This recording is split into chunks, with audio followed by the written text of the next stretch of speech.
My contents are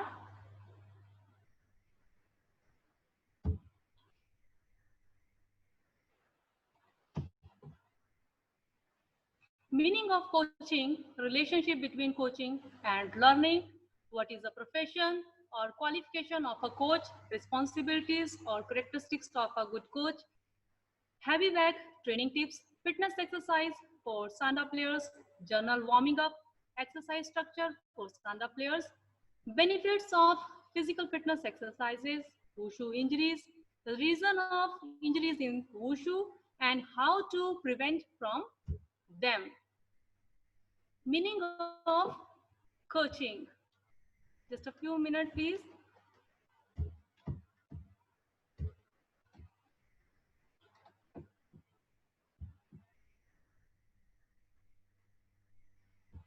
I hope so. Now the screen is okay.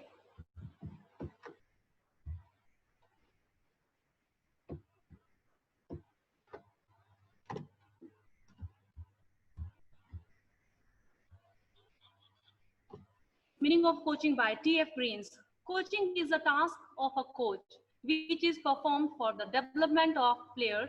A coach is the person who imparts his her knowledge to those who wish to learn and benefit from his her expertise.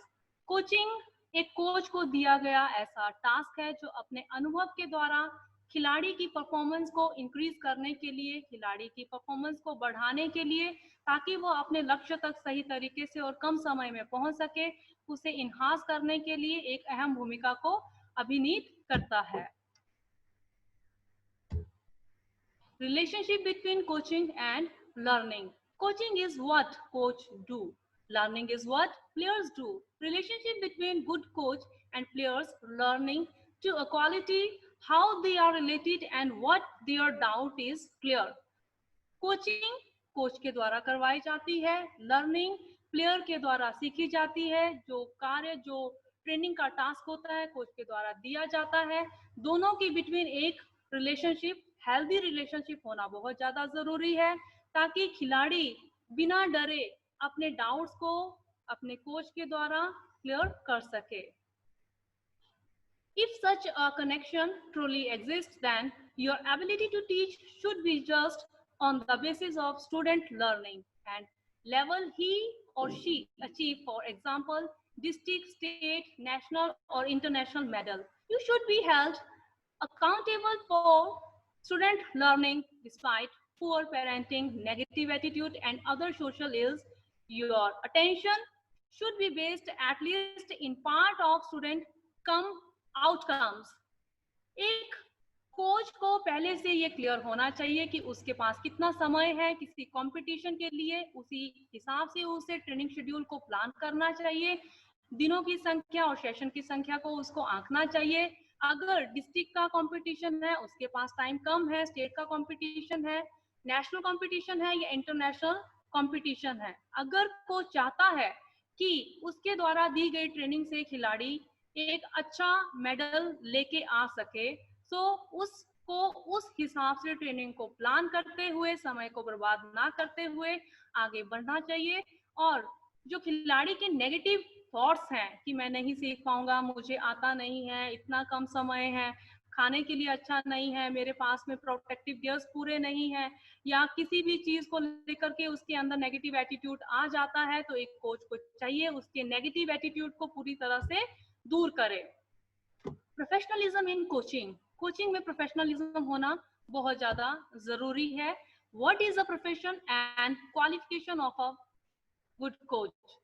Determine on preparation and training standard is recognized license or certificate defined by members, NIS diploma, certificate course, BPEd and MPEd. यह जरूरी है कि एक अच्छे coach को अपने profession में अच्छा बनने के लिए विभाग की तरफ से पूरी तरह से जानकारी होनी चाहिए. अर्थात दूसरे शब्दों में हम कह सकते हैं कि किसी रिकॉग्नाइज इंस्टीट्यूट से बीपीएड किया होना चाहिए, एमपीएड किया होना चाहिए, या फिर नेशनल इंस्टीट्यूट ऑफ स्पोर्ट्स से डिप्लोमा प्राप्त होना चाहिए, या फिर 6 वीक सर्टिफिकेट कोर्स का होना जरूरी रहता है. इनमें से कोई भी क्वालिफिकेशन एक कोच के लिए जरूरी है. WAI कोर्स, नेशनल और international coaching course, knowledge about new rules and regulations. Wushu association of India के द्वारा समय समय पर राष्ट्रीय और अंतर्राष्ट्रीय स्तर पर कई तरह के कोर्सेज को ऑर्गेनाइज किया जाता है, जिससे कि वो अपने नॉलेज को और ज्यादा इनबिल्ड कर सके, ट्रेनिंग को अच्छा कर सके। समय समय पर रूल्स और रेगुलेशंस की जानकारी विभाग के द्वारा दी जाती है। एक अच्छे कोच को इन सभी चीजों का गहन नॉलेज होना बहुत जरूरी है। Obediently time punctuality.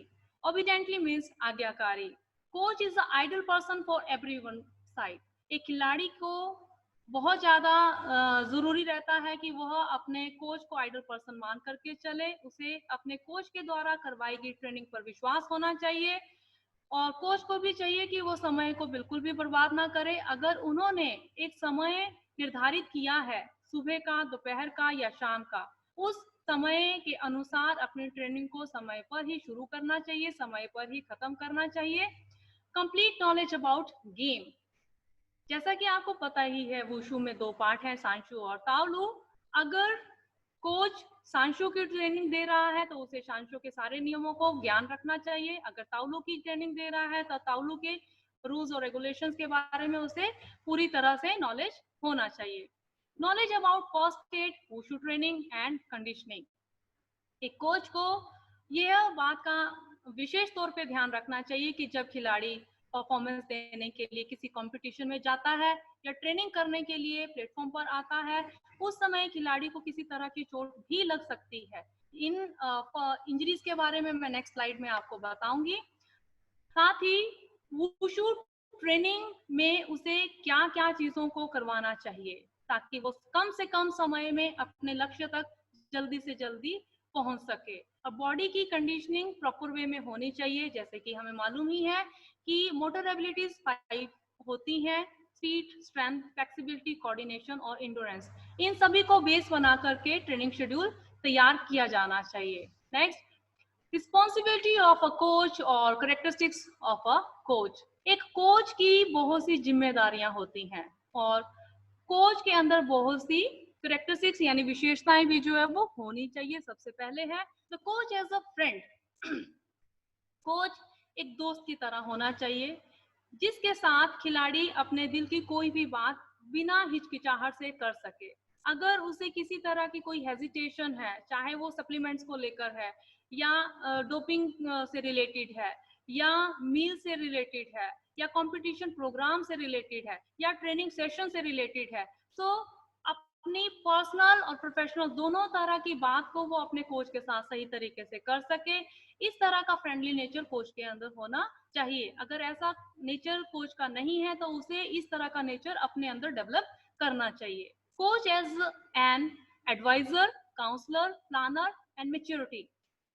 कोच सही समय में अपने खिलाड़ी को सही तरीके से एडवाइस कर सके। अगर वो किसी गलत दिशा की तरफ में जा रहा है, अगर वो प्रोहिबिटेड मेथड्स को यूज कर रहा है during the training time also, अगर वो किसी तरह की कोई फूड सप्लीमेंट्स या इंजेक्शन इस तरीके से कोई मेडिसिन का यूज कर रहा है, तो सही सलाह देना एक कोच की फर्स्ट रिस्पॉन्सिबिलिटी आती है। काउंसलिंग करना ताकि खिलाड़ी सही तरह से आगे बढ़ सके। उसकी ट्रेनिंग पूरी तरह से प्लान होनी चाहिए और कोच के अंदर मैच्योरिटी लेवल जो है वो हमेशा हाई होना चाहिए। तो coach as an motivator, confident और कोऑपरेटिव। कोच के अंदर अपने प्लेयर को मोटिवेट करने की क्षमता होनी चाहिए। जरूरी नहीं है कि किसी भी कंपटीशन में जब हम जाते हैं तो जीत कर ही आते हैं। कभी कभी खिलाड़ी को हार का भी सामना करना पड़ सकता है। हार के समय एक कोच को अपने खिलाड़ी की विशेषताओं को बताते हुए उसे मोटिवेट करते हुए आगे बढ़ना चाहिए। उसे यह याद दिलाना चाहिए कि वह समय समय पर अपने ऊपर विश्वास रखे, जो उसने ट्रेनिंग पहले की हुई है। अगर किसी कंपटीशन में वो हार जाता है तो घबराने की जरूरत नहीं है, फ्यूचर बहुत ब्राइट है, भविष्य में उसका मेडल जरूर आएगा। जहां पर भी जरूरत होती है वहां पर उसे कोऑपरेटिव नेचर को लेकर आगे बढ़ना चाहिए।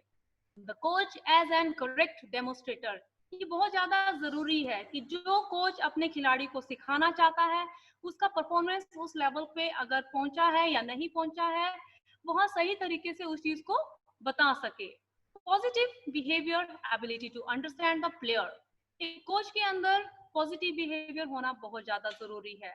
अगर कोच नेगेटिव थिंकिंग रखेगा तो प्लेयर उससे कुछ भी सीख नहीं पाएंगे। और बहुत ज्यादा जरूरी है कि कोच अपने खिलाड़ी को अंडरस्टैंड करे, जाने, पहचाने। Making sports better for trainees, athletes, children, helping nature, impartial, interest, punctuality। ये बहुत ज्यादा जरूरी पॉइंट्स हैं। कोच को हमेशा ध्यान रखना चाहिए कि वो समय समय पर अपने खिलाड़ी की हेल्प करे, चाहे वो फाइनेंशियल हेल्प हो या पर्सनल हेल्प हो, और इम्पार्शियल होकर के वो ट्रेनिंग कराए। जैसा कि आपको पता ही है कि स्पोर्ट्स में गरीबी रेखा से नीचे, मीडियम क्लास फैमिली से, मिडिल क्लास फैमिली से और हाई फैमिली से भी बच्चे आते हैं। तो कोच को इम्पार्शियल होकर के ट्रेनिंग करानी चाहिए। इंटरेस्ट को डेवलप करने के लिए उसे रिक्रिएशन एक्टिविटीज भी करवा लेनी चाहिए। Skill development, preparation and unity. Coach को चाहिए कि वो सभी खिलाड़ियों को एक साथ रखते हुए स्किल को डेवलपमेंट करने के लिए पहले से ही अपने प्लान को तैयार करके रखे कि आज मैंने इस चीज को लेकर के ट्रेनिंग करवानी है, आज मुझे मोटर एबिलिटी को लेकर के ट्रेनिंग करवानी है, आज मुझे किकिंग को डेवलप करने की एक्सरसाइज करवानी है, आज मुझे थ्रोइंग को डेवलप करने की एक्सरसाइज करवानी है। अगर कोच का डाउट पहले से क्लियर होगा तो वह अपने टास्क में बहुत तरीके से आगे बढ़ सकता है। Sympathetic, high level of mental, good physical health.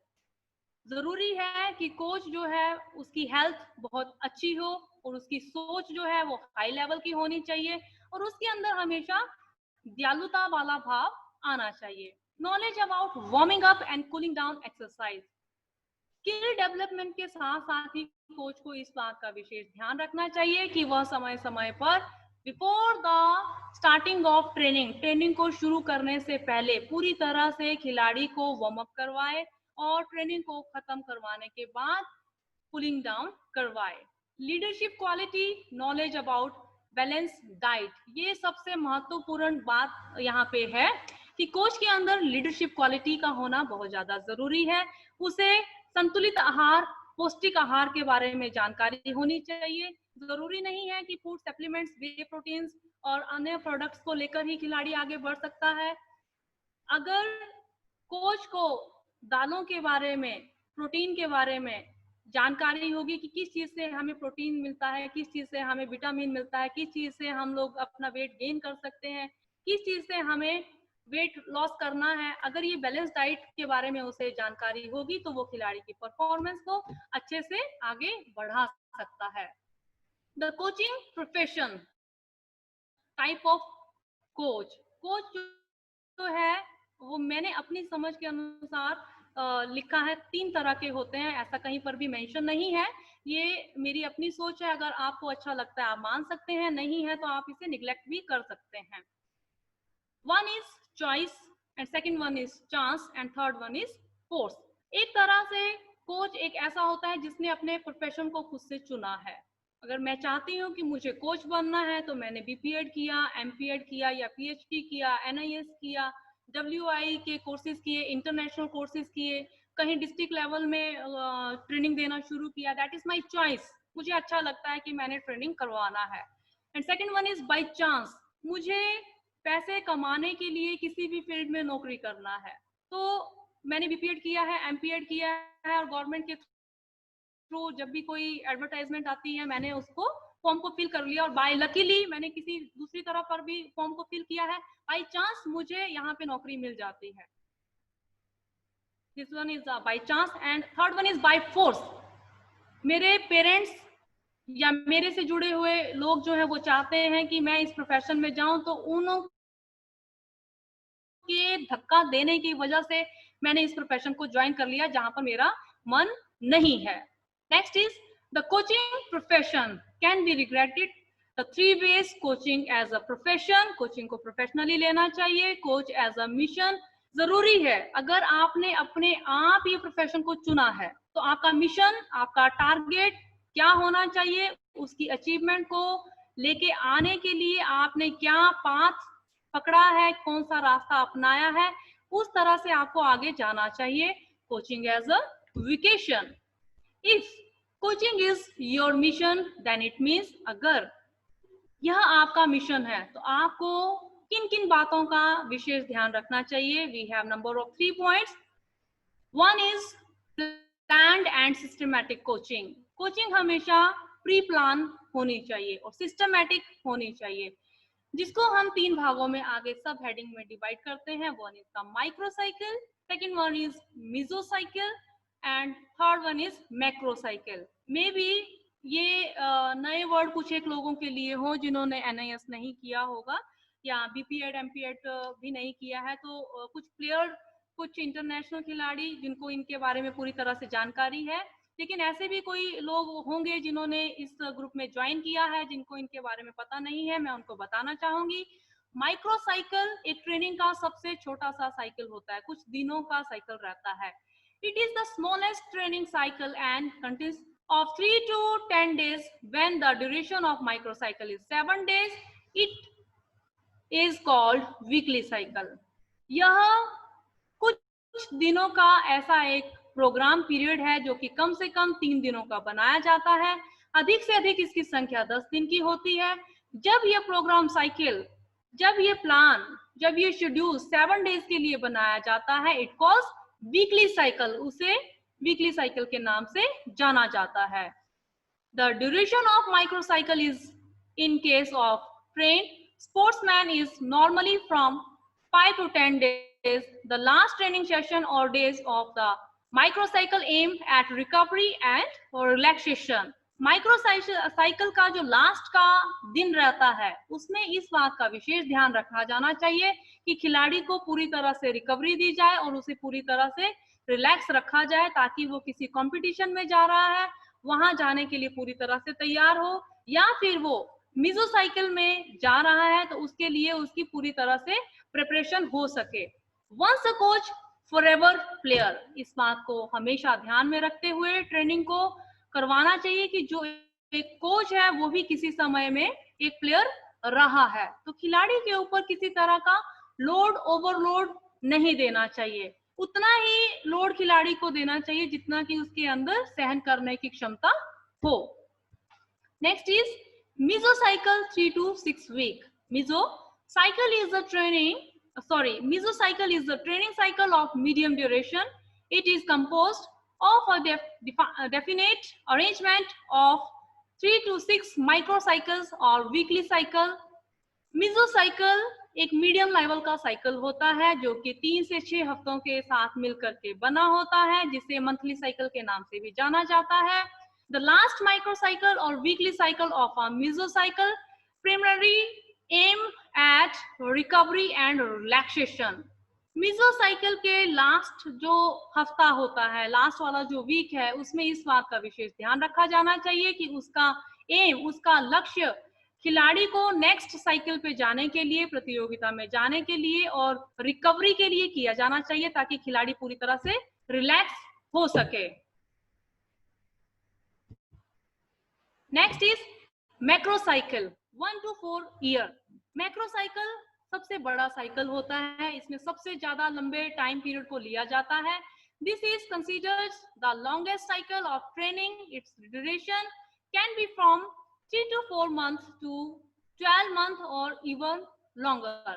जैसा कि आपको पता ही है कि हर 4 साल के बाद ओलंपिक गेम्स आती हैं, तो यह मेनली जो है वो ओलंपिक गेम्स के लिए तैयार किया जाता है और छोटे जगह पर नेशनल लेवल कंपटीशन के लिए इसको तैयार किया जाता है, जो कि साल में एक ही बार होती है. माइक्रोसाइकिल कैन हैव 2 एम. माइक्रोसाइकिल के 2 एम हैं, 2 लक्ष्य है. One is achievement of top form at a particular time, for example in a particular competition, increase the performance capacity to higher level. सबसे पहला एम जो मैक्रोसाइकिल का लिया जाता है वो है कि खिलाड़ी को उसके लक्ष्य तक पहुंचाने के लिए ट्रेनिंग प्रोग्राम को तैयार किया जाता है, ताकि खिलाड़ी कम से कम समय में अपनी अचीवमेंट को, अपने टारगेट को, अपने लक्ष्य को प्राप्त कर सके.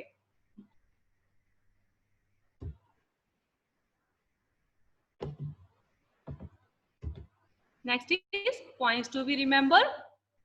It is your assigned task, thus you have got to prepare for it. अगर ये आपके द्वारा पहले से ही चुना गया टास्क है, आपने अपनी मर्जी से इस प्रोफेशन को अगर चुना है, अगर आप नेशनल कंपटीशन के अंदर अपने बच्चे को मेडल लेके आना चाहते हो, तो आपको पहले से ही इसके लिए प्रिपरेशन कर लेनी चाहिए।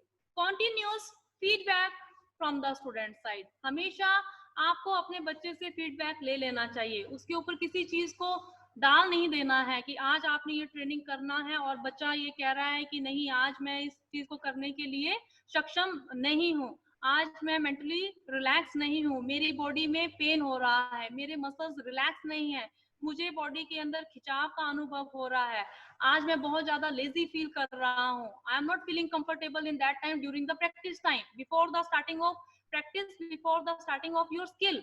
तो इस बात को कोच को समझना बहुत ज्यादा जरूरी है। दूसरी ओर इस बात का भी विशेष ध्यान रखना चाहिए कि कोच के द्वारा करवाई गई ट्रेनिंग स्टूडेंट की समझ में आ रही है या नहीं आ रही है। अगर उसका कोई डाउट है, उसको पहले से ही क्लियर कर लेना चाहिए, ताकि प्लेयर अपने मन से, अपनी इच्छा के अनुसार उस ट्रेनिंग को अपना सके। Don't give overload to the player, player को कभी भी ओवरलोड नहीं देना चाहिए। And time to time heart rate check करना चाहिए ड्यूरिंग द प्रैक्टिस टाइम और before the practice time. Heart rate का कैलकुलेशन कैसे किया जाता है, मैं बहुत शॉर्ट फॉर्म में इसको बताना चाह रही हूँ। 220 माइनस एज इन ईयर, यह पर्टिकुलर जो फॉर्मूला है ये फिक्स है, 220 माइनस एज। फॉर एग्जाम्पल, अगर किसी खिलाड़ी की एज 20 साल की है, 20 वर्ष का है, अगर वो 20 ईयर का है, तो 220 माइनस एज, एज हो गया हमारे पास में 20, तो is equal to 200 beats per minute maximum heart rate. अर्थात बिफोर द कंपटीशन या ट्रेनिंग को शुरू करने से पहले हमें अपने खिलाड़ी की हार्ट रेट को चेक कर लेना चाहिए, जिससे ये पता चल जाता है कि अब आपने ट्रेनिंग स्टार्ट करवाना है तो उसका लेवल कितना है और उसको कैसे आगे बढ़ाया जाता है। ये नीचे पॉइंट में है, 10 second multiply by 6, 10 second coach को जो है स्टॉप वॉच के साथ में काउंट किए जाने चाहिए, और जितना भी आता है, जो भी संख्या आती है, उसको 6 से मल्टीप्लाई कर देना चाहिए। फॉर एग्जाम्पल, अगर 10 सेकेंड में हमारे पास किसी भी प्लेयर की जो हार्ट बीट की काउंटिंग है, अगर वो 14 आती है, तो 14 इंटू 6 इज 84, यानी कि हमारे पास में बच्चे की जो मैक्सिमम हार्ट रेट जानी है वो है 200 और 8% जो चल रही है वो है 84। उतना ही वर्कआउट हमें प्लेयर को आगे देना है। Next point is maintain body weight. Shanshu जो कि एक आयु के ऊपर और वेट के ऊपर निर्धारित है, तो पहले से ही कोच को यह मान के चलना है कि मेरे इस प्रतिभागी को इस वेट कैटेगरी में खिलवाना है। सीनियर बॉडी वेट कैटेगरी के 48 केजी में खिलवाना है, 52 में खिलवाना है, 60 में खिलवाना है, 90 में खिलवाना है, 90 प्लस में खिलवाना है। That is depend upon the situation. आपके प्लेयर का वेट कितना है, वो कितना रिड्यूस कर सकता है, उस हिसाब से आपको आगे बढ़ना है। इसको दो ही तरीके से हम मेंटेन कर सकते हैं। First is through practice and second one is through diet. एक अच्छा पौष्टिक आहार देकर के, ताकि बॉडी के अंदर फिटनेस लेवल भी डिक्रीज ना हो, इंक्रीज रहे। प्रॉपर बॉडी के अंदर जो है, जो उसको चीजें चाहिए हैं, जो उसको विटामिन कैलोरीज चाहिए हैं, वो प्लेयर को प्रॉपर वे में मिलता रहे। और दूसरी तरफ प्रैक्टिस के दौरान इस तरह से उसको लोड दिया जाना चाहिए कि उसके बॉडी का वेट सही तरीके से मेंटेन रहे।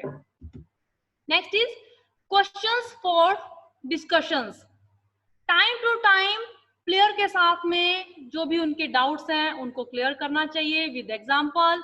Explain how coaching relates to learning based on the 4 features of profession with wide example. Explain why teaching is considered as a profession. Good teachers are made, not born. Discuss this statement with supportive evidence. हमेशा इस बात को ध्यान में रखना चाहिए कि आपके द्वारा ये जो प्रोफेशन चुना गया है, कोच हमेशा ही जन्म से ही पैदा नहीं होते हैं। अपनी नॉलेज को इन्हांस करते हुए, अपनी नॉलेज को बढ़ाते हुए कोच जो है अपने अंदर ये एबिलिटी को डेवलप करता है। Next is what was useful, what was not so. Useful, what needs to be change. खिलाड़ी के लिए इन बातों को विशेष ध्यान में रखना चाहिए कि खिलाड़ी के लिए क्या चीजें हैं जो जरूरी नहीं थी। कोच को इन बातों को लेकर के इवेल्युएट करना चाहिए, कौन सी बातें हैं जिनको चेंज करने की जरूरत है। Remember, student is just like a ball, don't throw all the time. जैसा कि मैंने पहले भी डिक्टेट किया है कि कोच एक प्लेयर के लिए एक आइडल पर्सन है, लेकिन ये जरूरी नहीं कि आप अपनी बात को अपने प्लेयर के ऊपर डाल दें। कोच को चाहिए कि वो बहुत रिलैक्स माइंड होकर के अपनी ट्रेनिंग को आगे बढ़ाए। ऐसा नहीं होना चाहिए, क्योंकि स्टूडेंट्स जो होते हैं, चिल्ड्रंस जो हैं, बच्चे जो हैं, जो प्लेयर हैं, वो बहुत ही सॉफ्ट होते हैं, एक बॉल की तरह है। हमेशा अगर आप उनको बोलोगे ओके आज आपको जो है जिम वर्कआउट करना है, ठीक है, तो आज आप जिम का वर्कआउट करो और अगले दिन आप इंडोरेंस डेवलपमेंट के लिए उसको 12 मिनट के लिए दौड़ा दो। प्लेयर ने आपके ऊपर भरोसा किया है, लेकिन उसका मतलब ये नहीं है कि आप उसको कहीं ना कहीं ऐसे ही लुढ़काते जाओ। Okay, break their bad habits.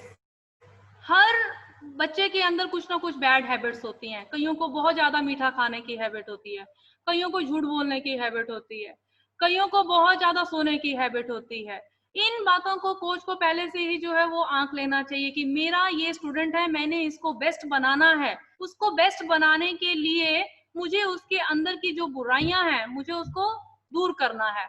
कईयों को हैबिट होती है किकिंग अटैक देने के टाइम पे वो अपने दोनों हाथों को रिलीज कर देता है, रिलैक्सेशन पोजीशन में आ जाता है। थ्रोइंग करने के टाइम पे ऑन गार्ड पोजीशन पे प्रॉपरली नहीं आता है।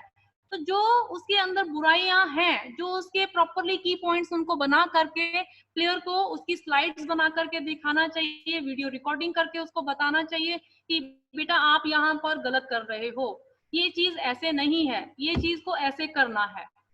टॉक अबाउट देयर जॉयज और रिक्रिएशन। टाइम टू टाइम बच्चों के रिक्रिएशन का, उनके मनोरंजन का भी ध्यान रखना चाहिए। और गेम से रिलेटेड आप उनको रिक्रिएशन एक्टिविटीज करवा सकते हो। खो खो है, कबड्डी है, फुटबॉल है, लेग क्रिकेट है, सेपक टाकरा के इवेंट्स हैं। कई ऐसी चीजें हैं जो कि आप अपनी ट्रेनिंग को डेवलप करने के लिए रिक्रिएशन गेम्स के तौर पर यूज कर सकते हैं। Don't give your bad example. कभी भी खिलाड़ी को किसी अपने बैड एग्जाम्पल्स नहीं देने चाहिए। कई बार ऐसा होता है, हम बोल देते हैं बच्चों को, अरे आप ऑन गार्ड पोजीशन में नहीं रह रहे हो बेटा, देखो मैं भी इस टाइम पे नहीं रहता था, फिर मेरा मेडल नहीं आया। इस तरीके से एग्जाम्पल जो है वो नहीं देना चाहिए। Don't expect from too much from player side. आपने एक ट्रेनिंग को बनाया है, एक ट्रेनिंग शेड्यूल को बनाया है, और हमेशा इस बात का ध्यान रखना चाहिए कि अगर आपने कोई ट्रेनिंग शेड्यूल बनाया है तो आपको ये एक्सपेक्ट नहीं करना चाहिए कि मेरा बच्चा पहली बार कंपटीशन में उतर रहा है और वो गोल्ड मेडल लेकर के आएगा। First is not the last time. पहली बार वो प्रतियोगिता में उतर रहा है, वो जैसा भी परफॉर्मेंस लेके आया है आपको उसको एक्सपेक्ट ज्यादा नहीं करना है। अगर वो कोई मेडल नहीं आया है तो भी आप अपने बच्चे को मोटिवेट करिए कि इस बार आपने इतना अच्छा किया है, नेक्स्ट टाइम पे आपने और अच्छा करने की कोशिश करनी है। इक्विपमेंट्स, वेदर और सरफेस, इन चीजों को हमेशा ध्यान में रखना चाहिए। ट्रेनिंग से रिलेटेड कौन कौन से इक्विपमेंट्स हैं और उसको कैसे यूज किया जाना चाहिए। जैसे सब जूनियर वेट कैटेगरीज के बच्चे हैं, ज्यादा उनको जिम वर्कआउट नहीं करवाना चाहिए। विंटर्स में किस तरह के इक्विपमेंट्स को यूज करना है, सरफेस कैसा है, हार्ड सरफेस है, ग्राउंड सरफेस है, प्लेटफॉर्म है, मैटिंग है या सिल्क है।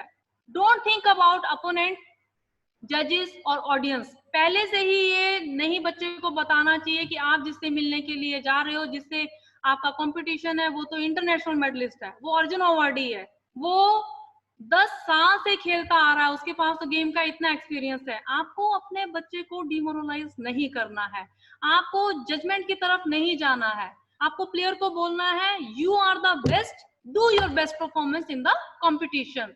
जो ऑडियंस है वो क्या बोल रही है, क्या नहीं बोल रही है, इस बात की तरफ बिल्कुल भी ध्यान नहीं देना है। Now the main task is heavy bag training tips. Shanshu की जो प्रतियोगिता है, इसमें कई बार ऐसा होता है कि खिलाड़ी के पास पार्टनर नहीं मिलता है, तो आप हैवी बैग के साथ में प्लेयर को जो है वो ट्रेनिंग करवा सकते हो। First is pay attention. जब भी आपको खिलाड़ी को ट्रेनिंग करवाना है तो खिलाड़ी का जो ध्यान है वो पूरी तरह से एकाग्रचित होना चाहिए, एक माइंड का कंसंट्रेशन एक लेवल तक होना चाहिए, ताकि वो अपनी परफॉर्मेंस को आगे बढ़ाने के लिए और ड्यूरिंग द ट्रेनिंग टाइम किसी तरह की कोई इंजरी ना हो जाए, इन बातों को विशेष ध्यान रखते हुए अपने कंपटीशन के लिए मेहनत कर सके। टू मच चेयरिंग, एक ही जगह पे खड़े होकर के बहुत ज्यादा फोर्स के साथ में अटैक नहीं देना चाहिए, बहुत ही कूल माइंड होकर के उसको आगे बढ़ना चाहिए। Next is don't stare too much at the one spot that you can not see anything else. अगर आप एक ही जगह पर खड़े होकर के बहुत ज्यादा स्पीड में पंचेस को लगाएंगे या बहुत ज्यादा किक्स को लगाएंगे, तो आप ऐसी सिचुएशन में अपने द्वारा किया गया मूवमेंट नहीं कर सकेंगे। Next is lazy eyes. You know about the endurance, that one is the part of your one motor ability. यह एक मोटर एबिलिटी का पार्ट है। एंड्योरेंस मीन्स थकने के बाद सहन करने की क्षमता। इसको डेवलप करने के लिए टाइम टू टाइम बच्चों को अभ्यास करवाना चाहिए, ट्रेनिंग करवाना चाहिए, उससे रिलेटेड एक्सरसाइज करवानी चाहिए। फिर भी अगर आपको लग रहा है कि बच्चों की आइज बहुत ज्यादा लेजी है, अगर वो एक जगह पे कंसंट्रेट नहीं कर पा रहे हैं, आप बता रहे हो कि आपको पंच करवाना है, स्ट्रेट पंच करवा रहे हो और वो अपर कट मार रहा है, आप बोल रहे हो उसको स्ट्रेट पंच मार करके थाई किक को लेना है और वो स्ट्रेट किक मार रहा है, पंच को पूरी तरह से कनेक्ट नहीं कर रहा है, पूरी तरह से उसका ध्यान उस चीज के ऊपर नहीं है, ऐसे समय में इंजरीज होना स्वाभाविक है। इन बातों को विशेष ध्यान रखते हुए अपने प्लेयर के ऊपर पूरी तरह से कॉन्सेंट्रेट करना चाहिए। Keep your balance properly. कल की जो स्लाइड थी मैंने उसमें भी बार बार जब पंचिंग टेक्निक, किकिंग टेक्निक और थ्रोइंग टेक्निक के बारे में बताया, तब भी मैंने एक ही चीज को रिपीट किया कि आपकी बॉडी का जो बैलेंस है वो प्रॉपर वे में होना चाहिए। पंच डोंट पुश, कभी भी अपने खिलाड़ी को पुश करने की टेक्निक नहीं बताना है, उसे यही बताना है कि अगर प्लेटफॉर्म के बाहर खिलाड़ी को लेके जाना है तो आप किसी टेक्निक का प्रयोग करते हुए खिलाड़ी को, अपने अपोनेंट को प्लेटफॉर्म से बाहर करिए। Ground your feet when you punch, जब भी किसी भी खिलाड़ी ने अपने अपोनेंट के ऊपर किसी पंचिंग टेक्निक का यूज करना है, किसी किकिंग टेक्निक का यूज करना है, तो बॉडी के बैलेंस के साथ में आपके दोनों पांव जो है वो फ्लोर को टच किए हुए होनी चाहिए।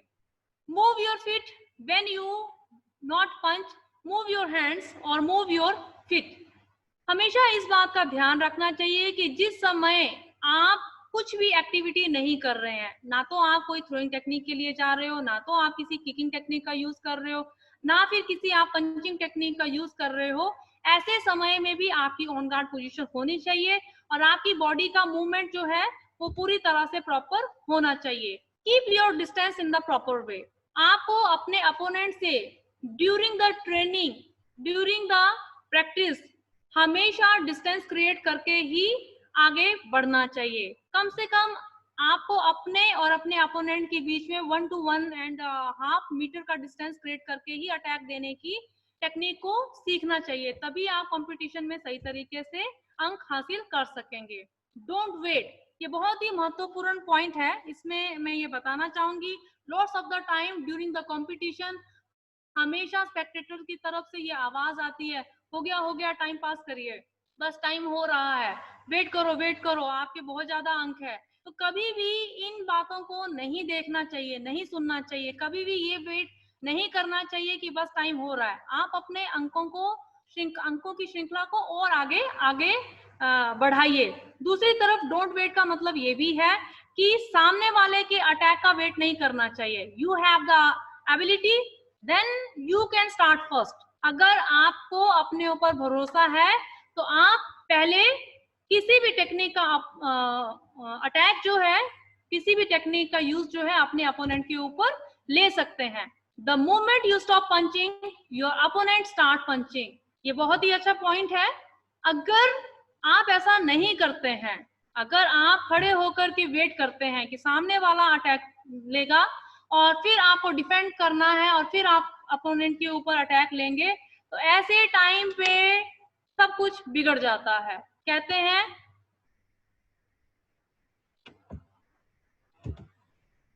लेस पावर मोर ब्रीदिंग, कम से कम समय में ज्यादा से ज्यादा ब्रीदिंग को लेने की कैपेसिटी बॉडी के अंदर होनी चाहिए। रनिंग बहुत ज्यादा अच्छी एक्सरसाइज है और स्किपिंग एक्सरसाइज बहुत अच्छी है, इससे हम ब्रीदिंग डेवलपमेंट कर सकते हैं। Power comes from good technique, endurance comes from good breathing. Power जो है वो हमेशा एक अच्छी टेक्निक से आगे बढ़ती है और सहन करने की क्षमता यानी कि इंडोरेंस जो है वो एक अच्छी ब्रीदिंग से बढ़ता है। आप देख रहे हैं मैंने पूरा इसको डिस्क्राइब किया इंग्लिश में, क्योंकि काफी लोगों का फीडबैक इस तरीके से आ रहा था कि हम लोग डिफरेंट स्टेट से हैं, there is a lots of the language problem also.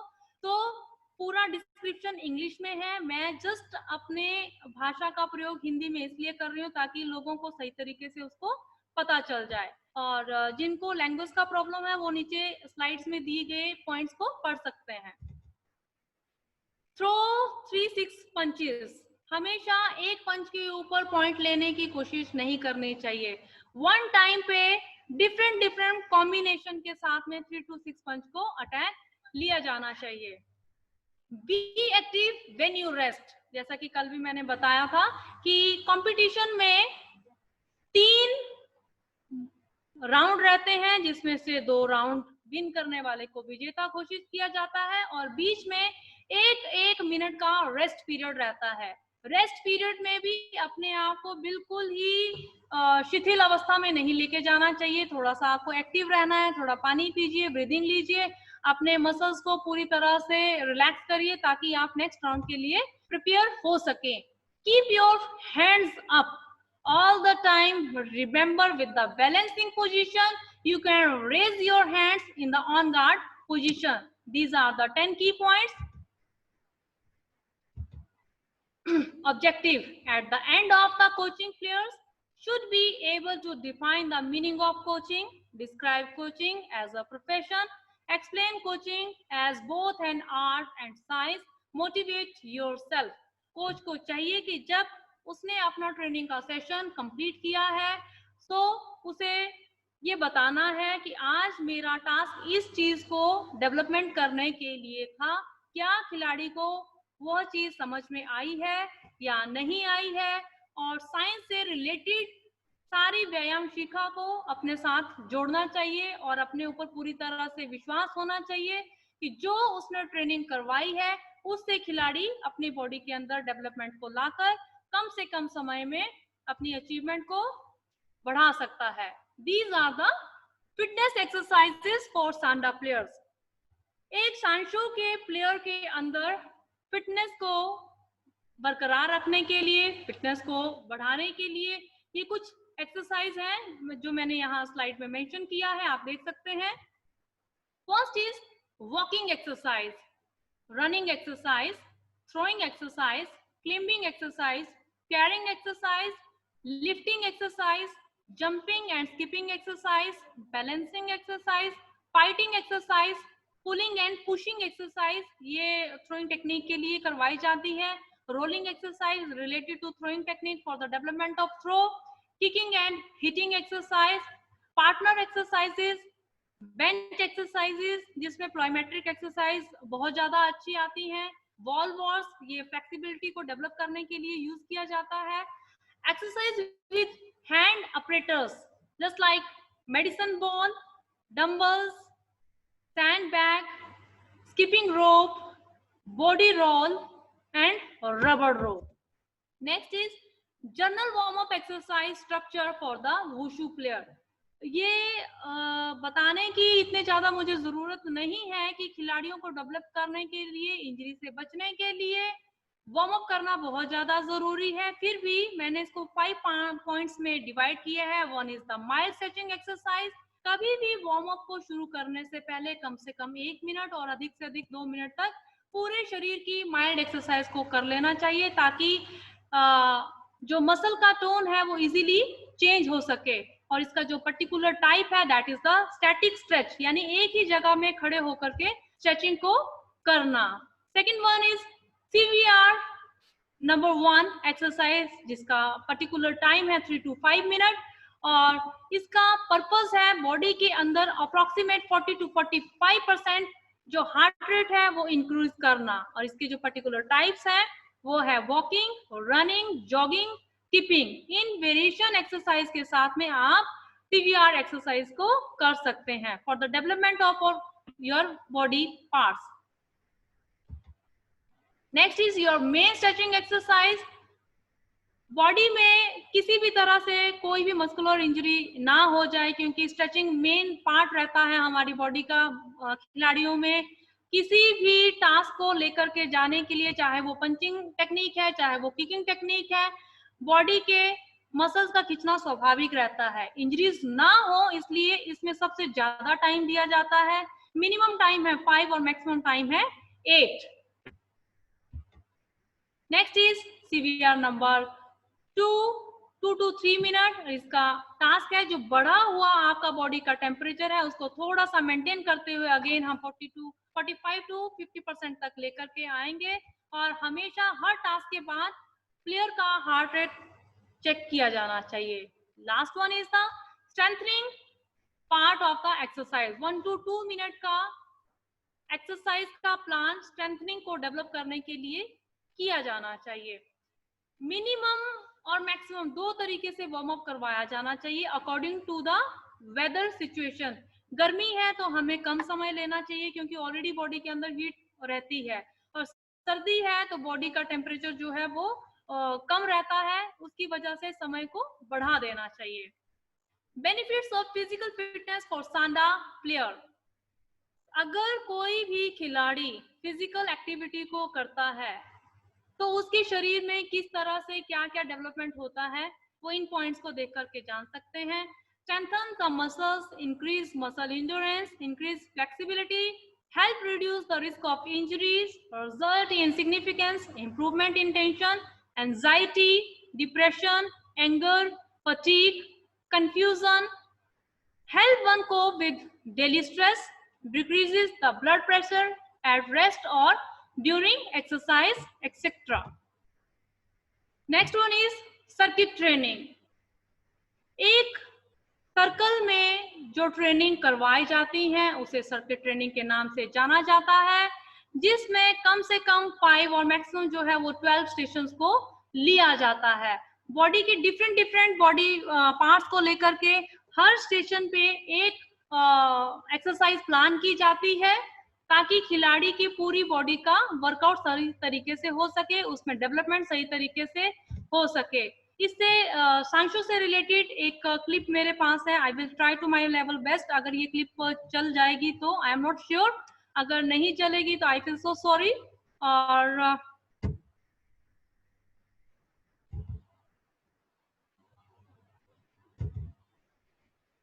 Sorry clip नहीं चल पाई है।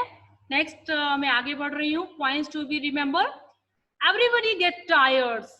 हर कोई थक जाता है जब कोई भी हम फिजिकली वर्कआउट करते हैं, चाहे वो घर के काम से रिलेटेड हो, चाहे वो गेम से रिलेटेड हो, चाहे वो ऑफिस से रिलेटेड हो। The important thing is that you are always doing something. सबसे जरूरी बात यह है कि हमें कुछ ना कुछ फिटनेस को बरकरार रखने के लिए करना ही चाहिए। वुशु इंजरीज, इंजरीज 4 तरह की होती है। One is the related to skin, one is the related to muscle, third one is related to bone, and fourth one is related to ligament. Skin injury, abrasion, laceration, blister, corn, calluses, face contusion, nose bleeding. ये English में है और science language है। मैं थोड़ा सा इसको explain करूंगी, समय के अभाव के कारण मैं ज्यादा इसको एक्सप्लेन नहीं कर पाऊंगी। एब्रेजन का मतलब होता है रगड़ कर लगना। जब हार्ड सरफेस के साथ में हमारे शरीर का कोई भी हिस्सा हल्का सा छिल जाता है, that is called abrasion. Laceration का मतलब होता है डीप कट लगना। जब आप किसी को भी पंचिंग टेक्निक को अप्लाई करते हैं तो आप देखते हैं एक ब्लो आपके फेस के ऊपर आ जाता है जिसे कंट्यूजन के नाम से जाना जाता है। लेकिन अगर वो हिट बहुत ज्यादा है तो आपकी स्किन 2 तरह से फट जाती है, that is called laceration. Blister ये प्राय हाथों में होते हैं। आपने देखा है कि किसी भी हार्ड चीज का प्रयोग करने पर आपके हथेली के ऊपर कुछ पानी के बबल बन जाते हैं, that is called blister. Corn और कैलिसिस ये हमेशा पाँव में होते हैं। कॉर्न जो है वो पेनफुल होता है, कीलें होती हैं, और कैलिसिस जो है वो उंगलियों का बढ़ा हुआ मांस है जिसे नेल कटर से कट कर देने पर भी हमें पेन नहीं होता है। Next one is nose bleeding. आपने शांचो की प्रतियोगिता में प्राय यह देखने को मिलता है कि सडनली हिट अगर फेस के ऊपर आता है, चाहे वो कोई भी पंच है, कोई भी पंच है, तो ब्लीडिंग हो जाती है, that is called nose bleeding. Next one is muscular injury, muscle injury. Muscle injury में muscle cramp, quadriceps and hamstring strain और मसल रप्चर, ये इंजरीज देखने को मिलती है। मसल क्रैम्प जो है सबसे पहला, वो पानी की कमी के कारण बॉडी के अंदर आता है। क्वाड्रिसेप्स एंड हैमस्ट्रिंग स्ट्रेन यानी कि मसल के अंदर दबाव पड़ना, खिंचाव पड़ना। अगर पर्टिकुलर कोई भी वर्कआउट करने से पहले आपने वार्म अप नहीं किया है, स्ट्रेचिंग नहीं किया है, फ्लेक्सिबिलिटी को डेवलपमेंट करने की एक्सरसाइज नहीं की है, तो ये इंजरी प्राय खिलाड़ियों को हो जाती है। Third one is muscle rupture, यानी कि मसल का फट जाना। ऐसी स्थिति में जब किसी का भी मांस पूरी तरह से किसी एक्सीडेंट के दौरान या कंपटीशन में बहुत ज्यादा हिट लगने से पूरी तरह से मसल फट जाता है, उसे स्टिच किया जाता है, that is called muscle rupture. Bone injuries, jaw dislocation, hand fracture, shoulder dislocation, rib fracture, stress fracture. जब पंच का हिट जॉ के ऊपर आता है और थोड़ा सा स्लाइटली वो अपने बोन्स जो है अपनी जगह से हिल जाती हैं, that is called jaw dislocation. Hand fracture आपको पता ही है। शोल्डर डिसलोकेशन, शोल्डर का अपनी जगह से, शोल्डर की जो बोन्स है अपनी जगह से थोड़ी सी हिलती हैं।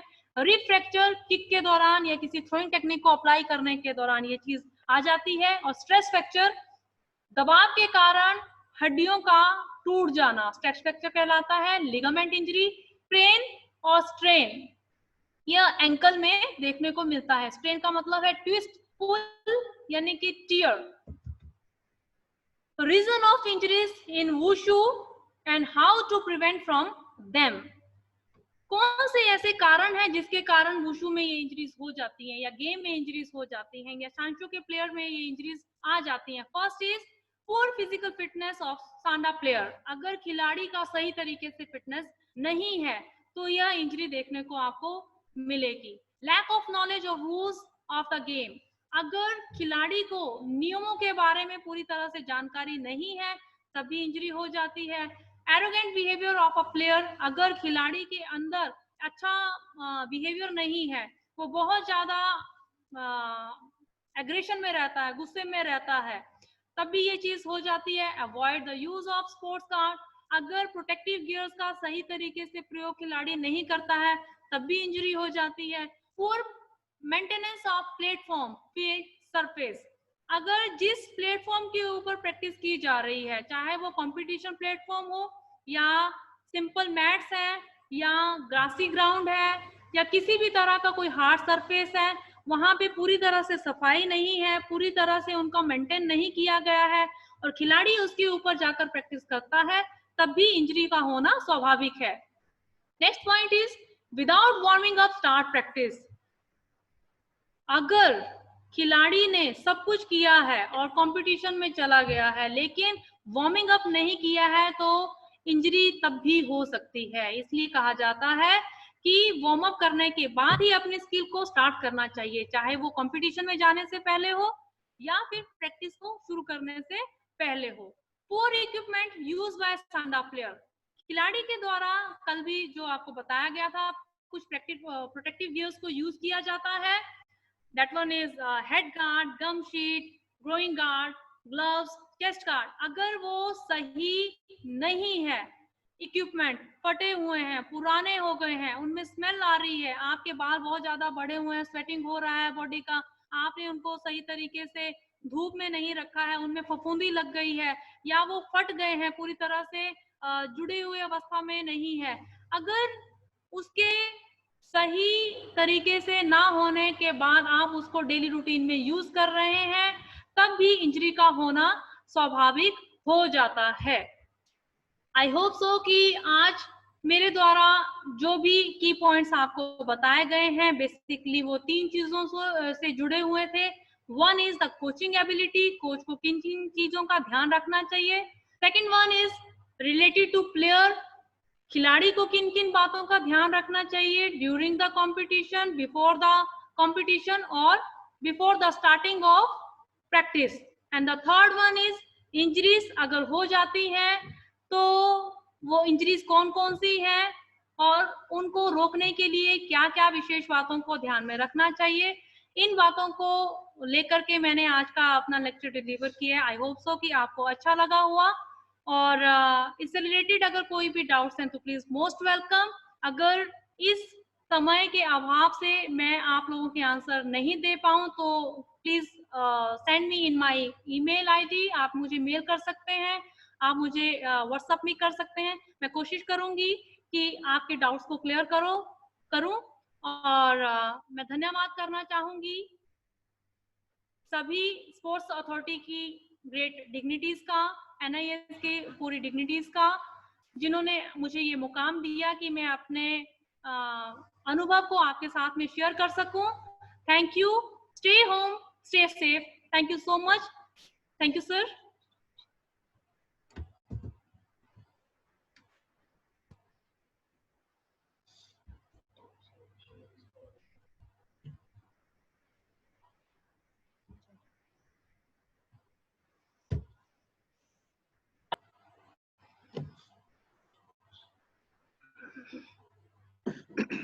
आप सभी लोगों ने अभी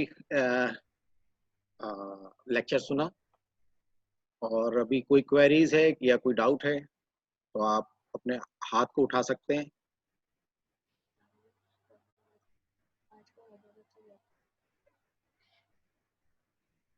यस प्लीज। हेलो हेलो, ये आपका नाम तो लिख कर नहीं आ रहा है, इसमें ओप्पो करके आ रहा है, ओप्पो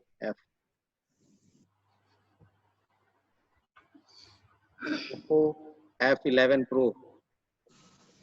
आपकी आवाज नहीं आ रही इस साइड से। सर ये पहले का हाथ उठा हुआ है, अब इसको देखना देखिए। Anybody else?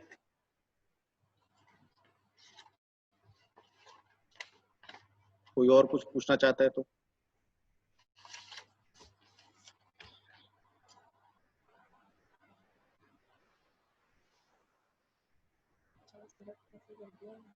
Yes please. Hello. DJ के। Yeah, so thank you for the presentation. It was well done. But as we are, most of us actually listening from South India, we want to listen the explanation in English. And we don't understand Hindi. Of course, we are reading, but it will be better that, 50-50, like 50% in Hindi, 50% in English. So we will have a better understanding because the details are so amazing. So can you please make the coming days presentations like 50-50% so that we will have a better understanding? Yeah, I understood. We will try to deliver the lectures in English also. And it is very one thing I want to clear. The slide and the details of this topic will be sent to the Federation. And through Federation, it will be given to every state Federation. So you can collect from there. Okay, thank you so much. Thank you.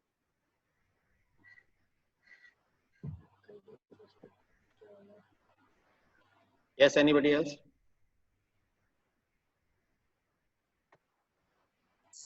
Yes, please.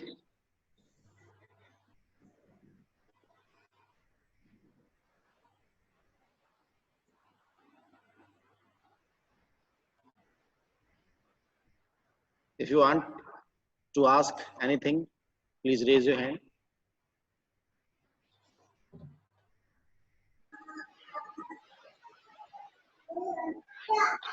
Yes, sir. Namaste, sir. Yes, please. हाँ जी बोलिए। Sir नमस्ते sir, Nurul बात कर रहा हूँ। हाँ नूरुल बताओ। हाँ सर, मेरा कहना है कि मैम ट्रेनिंग बारे में बताई थी। सर इसमें तो बहुत कोचेस की नॉलेज है कि ट्रेनिंग किस तरीके से करते हैं। बहुत लोगों को एरर ट्रेनिंग किस तरीके से होता है बताने हैं। Detailed information will be given in future lectures. Okay, sir. Okay, thank you. Thank you so much, sir. Thank you. Yes, anybody else? Anami Kushwaha, please. Hello. Yes, yes, please. हाँ sir, मैं ये कह रहा था, जैसे madam ने बताया कि एज कैटेगरी के हिसाब से अपन उसकी पल्स रेट निकाल सकते हैं। जी जी। तो वो थोड़ा सा मेरे को क्लियर नहीं हुआ डाउट। मतलब जैसे मान लो मेरी उम्र 35 साल है जी। तो मैं अपनी पल्स रेट कैसे निकालूं? मतलब नहीं, पल्स रेट तो आपकी जो इस समय नॉर्मल चल रही है वो तो अलग अलग टाइम की अलग अलग पल्स रेट होती है। जो मैक्सिमम पल्स रेट होती है, मैक्सिमम जो हार्ट रेट होती है वो निकाला जा सकता है। उसके लिए बेसिकली एक फॉर्मूला है, 220 माइनस एज करते हैं, तो वो जो 220 पल्स रेट माइनस निकल एज। करके आती है, हाँ, उस पल्स रेट तक आप लोड दे सकते हैं बेसिकली। उसके ऊपर अगर जाएंगे तो प्रॉब्लम्स, कई प्रॉब्लम्स आती है। अच्छा सर, एक और मैम ने बताया जैसे अपने पास कम समय रहता है और अपन को खिलाड़ी को जल्दी तैयार करना है, तो अपन उसकी किस टेक्निक पर ज्यादा ध्यान दे कि वो एक मेडल निकालने लायक हो जाए? मतलब यही चीज सभी लेक्चर्स में बताई जा रही है, आगे भी बताई जाएगी। जो सिस्टमैटिक ट्रेनिंग है, सिस्टमैटिक, ऑर्गेनाइज्ड और scientific training should be follow. और वो सिस्टमैटिक ट्रेनिंग बेसिकली शेड्यूल होता है, जो शेड्यूल परमिशन होती है वो इसी के ऊपर बेस्ड होती है। तो वो शेड्यूल पहले डिसाइड किया जाता है। मैंने एक लेक्चर लिया था इसके ऊपर, जिसमें पहले आपको अपना गोल डिसाइड करना होता है। गोल डिसाइड करने के बाद आपको अपना किन बच्चों के ऊपर कैसा गोल है उसके ऊपर डिपेंड करता है। उसके बाद फिर उनके ऊपर टेस्ट ऑर्गेनाइज किए जाते हैं, और टेस्ट ऑर्गेनाइज करने के बाद वहां से डाटा कलेक्शन होता है। डाटा कलेक्शन को फिर एनालाइज किया जाता है कि वो सही किस फील्ड में वीक है और किस फील्ड में वो स्ट्रांग है। तो उसके अकॉर्डिंग फिर एक्सरसाइजेस डिसाइड होती हैं, सिलेक्शन ऑफ एक्सरसाइजेस होता है, वर्कआउट होता है। तो these are the process, basically this is the systematic process. ठीक है sir, thank you. Thank you. Next, anyone else?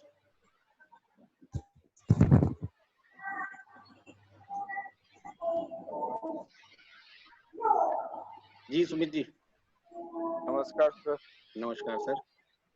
Sir ये बता रहे थे जैसे कोई भी गोल हम लोग सेट करेंगे तो वो कंपटीशन का डेट के आधार पे करेंगे, तो वो कंपटीशन का डेट पहले से हम लोग को मिलता नहीं है, जिस कारण से शेड्यूल बनाने में बहुत दिक्कत हो जाती है।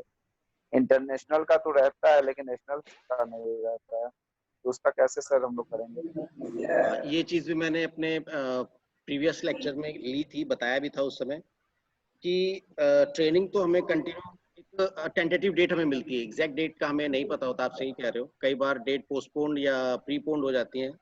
तो उस कंडीशन में भी हमें ट्रेनिंग तो कंटिन्यू रखनी पड़ेगी। प्रोसेस वही रहेगा, हमें अपना एम डिसाइड करना है, फिर डाटा कलेक्शन करना है, फिर शेड्यूल डिसाइड करना है, सर्विस सिलेक्शन ऑफ एक्सरसाइजेस करनी है, सारा प्रोसेस हमें फॉलो करना पड़ेगा। लेकिन जो हम टॉप फॉर्म की बात करते हैं या हाई परफॉर्मेंस, पीक परफॉर्मेंस की बात करते हैं, वो एक्चुअल कंपटीशन के टाइम तक आ जानी चाहिए। जैसे हमें पता लगता है कि कंपटीशन प्रीपोन्ड या पोस्टपोन्ड हो गया है, उस कंडीशन में हम अपने पीछे वाले शेड्यूल के ऊपर फोकस करते हैं, ना कि करंट शेड्यूल के ऊपर फोकस करते हैं।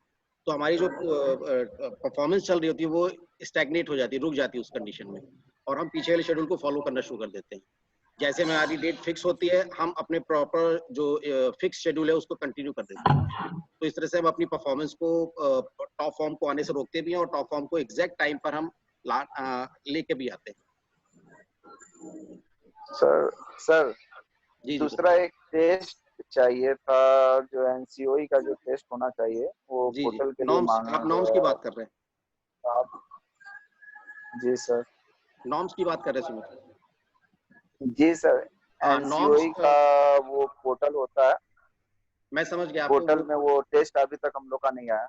नहीं, वो प्रोवाइड करवा देंगे आप। जी sir, thank you. Yes please, anyone else?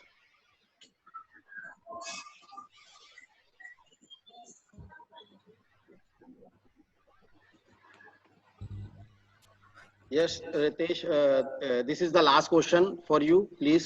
After that, the time slot is going to finish. मेरी आवाज आ रही है? हाँ जी, बताइए। हेलो सर, आवाज आ रही? सर जी मैं पूछ रहा था, मैम ने कहा कि सबसे इम्पोर्टेंट चीज है प्रैक्टिस और रेस्ट और डाइट। सर डाइट जो है वो किस तरह से मेंटेन करें, क्योंकि सर हमें बहुत सारे, हम लोग थोड़ा इस साइड से पढ़ते हैं तो हमें डाइट का सही नॉलेज नहीं है, तो वो कहाँ से हम करें कि बच्चे को क्या खिलाएं जिससे उसका पावर बूस्ट हो और स्ट्रेंथ बढ़े उसका। चलिए ठीक है, इसके ऊपर एक लेक्चर ऑर्गेनाइज किया गया है। I understood Ritesh. इसके ऊपर एक लेक्चर आपको मिल जाएगा आने वाले टाइम पर। एक हमारे स्पीकर हैं, वो आपको इसके विषय में डिटेल इन्फॉर्मेशन देंगे। लेकिन एक हिंट मैं आपको कर देता हूँ, वर्कआउट जिस टाइप का होता है उसके अकॉर्डिंग ही हमारा डाइट होता है। ऐसा ना हो कि डाइट हम कुछ और खा रहे हो, वर्कआउट हमारा कुछ और हो रहा हो। यस सर, वही चीज जानना है। तो इसकी डिटेल आपको इन्फॉर्मेशन आने वाले लेक्चर्स में मिल जाएगी, डिटेल इन्फॉर्मेशन मिलेगी। Okay, thank you. समय कम है, इस करके हम ज्यादा वो नहीं कर पाएंगे। तो प्लीज आप अगर कोई क्वेश्चन है तो आप इसको चैट बॉक्स में डाल दीजिए, फर्दर हम इसको प्रॉपर इसका आंसरिंग कर देंगे। Thank you one and all. कल फिर इसी टाइम पे मिलते हैं। Thank you.